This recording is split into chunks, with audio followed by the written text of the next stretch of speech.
दिवंगत अजित पवार आणि उपमुख्यमंत्री सुनेत्रा पवार यांचे ज्येष्ठ पुत्र पार्थ पवार लवकरच राज्यसभेवरती जाणार आहेत का, असे प्रश्न विचारले जात होते. त्याला कदाचित पूर्णविराम मिळणार आहे. वाचून आणि ऐकून कंटाळवाणी झालेली मुंढवा गैरव्यवहार प्रकरणाची बातमी रोज काही ना काहीतरी समोर येतच आहे. या प्रकरणातलं खारगे समिती नेमण्यात आली होती या सगळ्या घोटाळ्यावरती. अशा बातम्या आहेत की ज्या अधिकाऱ्यांचा यामध्ये सहभाग होता त्या दोघांवरती कारवाई झालेली आहे. पण पार्थ पवार यांचं काय, ते स्वतः सोडून बाकी सगळे त्यांच्याबद्दल बोलत आहेत. माध्यमांमधले काही लोक त्यांना क्लीन चिट मिळाली म्हणून बातम्या चालवत आहेत. जरा त्यांच्यापैकी कोणीतरी पार्थ पवार यांचीही प्रतिक्रिया घ्यावी, कारण लोकांमध्ये संभ्रम आहे आणि प्रश्न हा राज्यसभेचा आहे. सहानुभूतीचा फायदा करून घ्यायचं ठरवलंय का पार्थ पवार यांनी, हा प्रश्न पडतो आहे. खरंच पार्थ पवार राज्यसभेवरती जाणार आहेत का?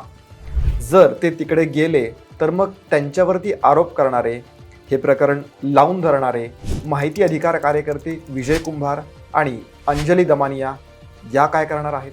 असे प्रश्न तुम्हाला पडले असतील.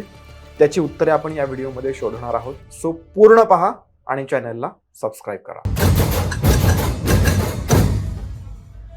नमस्कार, मी प्रदीप. मूड फ्रेश करणाऱ्या मराठी मूडमध्ये आपल्या सगळ्यांचं स्वागत.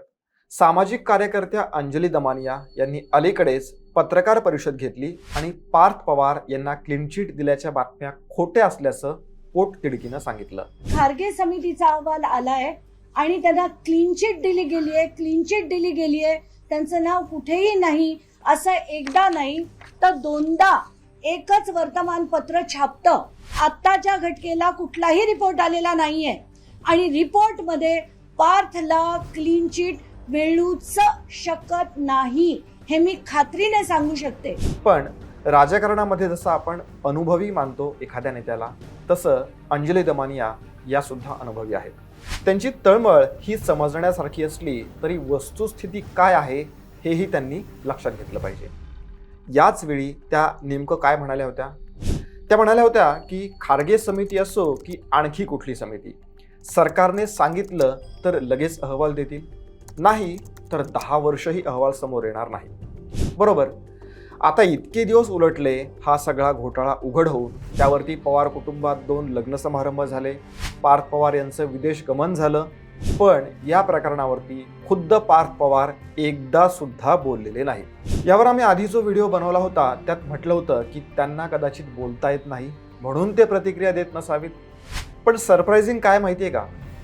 एका चर्चेनुसार पार्थ पवार यांनी राष्ट्रवादीच्या राष्ट्रीय अध्यक्षपदासाठी सुनेत्रा पवार आणि राज्यसभेसाठी आपलं स्वतःचं नाव सुचवलं त्यांच्या पक्षांतर्गत बैठकीमध्ये. ज्यांना शरद पवार कवडीचीही किंमत देत नाहीत, ज्यांना माध्यमांसमोर प्रतिक्रिया द्यायची नाही किंवा देता येत नाही, कदाचित भाषण करायचं जे टाळतात, ते राज्यसभेवरती जाणार आहेत, आपले प्रश्न मांडणार आहेत. राज्यसभेच्या खासदारकीचं काय करून ठेवलंय बघा आपल्या या सगळ्या राजकारण्यांनी. मुंडव्याच्या महार वतनाची जमीन अतिशय बेकायदेशीरपणे घेण्यात आली होती. या व्यवहारामध्ये पार्थ पवार भागीदार असलेली अमेडिया कंपनी होती. पण संताप आणणारी गोष्ट म्हणजे या गैरव्यवहारामध्ये पार्थ पवार यांचं कुठेच नाव नाही, असा शोध महसूल विभागाचे अतिरिक्त सचिव विकास खरगे यांच्या समितीने लावलेला आहे. संपूर्ण व्यवहारामध्ये पार्थ यांचं नाव नाही, सही देखील नाही. त्यामुळे त्यांना क्लीन चिट दिली जाते अशा बातम्या तुमच्या वाचनात आल्या असतीलच. या बातम्या पेरलेल्या आहेत आणि हे आम्ही म्हणत नाहीयेत, तर असा दावा केलेला आहे सामाजिक कार्यकर्त्या अंजली दमानिया यांनी. आत्ताची जी ही बातमी आहे ती दादांत खोटी आहे आणि पेरलेली बातमी आहे. पेरलेल्या बातम्यांवर माध्यमांनी अशा बातम्या चालवू नये असं मी दुसऱ्यांदा माध्यमांना निवेदन करते. आपला हा व्हिडिओ होईपर्यंत तरी तो अहवाल उघड झालेला नव्हता.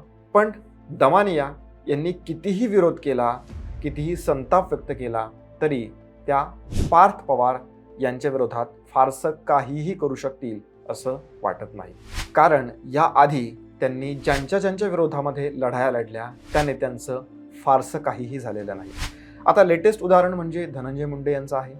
फार तर मंत्रिपद गेलं, पण आमदारकी तर कायम आहेच ना अजून. पार्थ यांच्याकडे तर अजून काहीच नाहीये.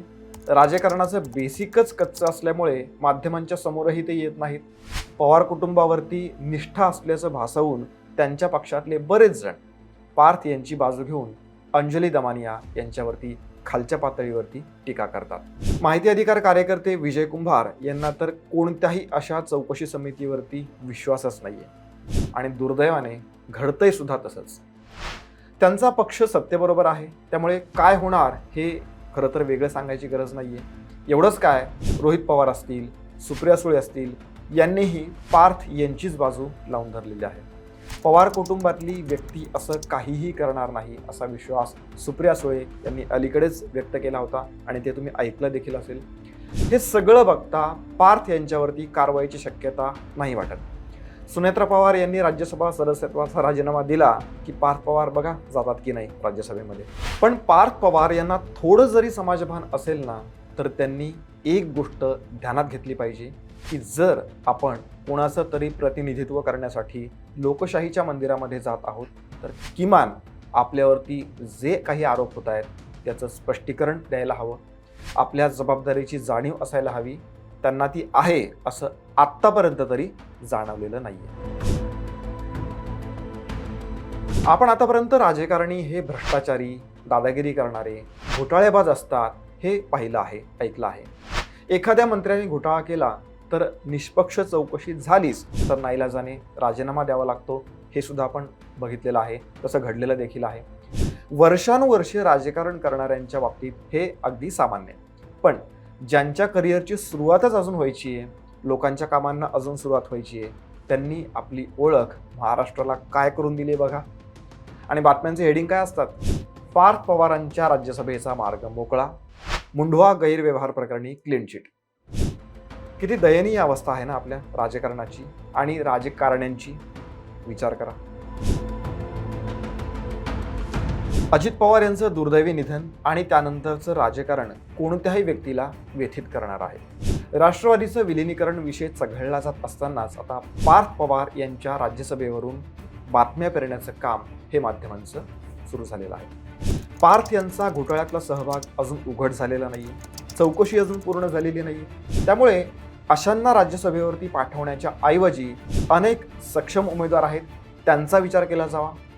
आत्ताच्या या एकूणच बटबटीत राजकारणात काहीतरी चांगलं व्हावं, आपल्यासारख्या सर्वसामान्यांना आपला कुणीतरी विचार करतंय याची खात्री पटावी, असं काहीतरी घडावं असं आम्हाला वाटतंय.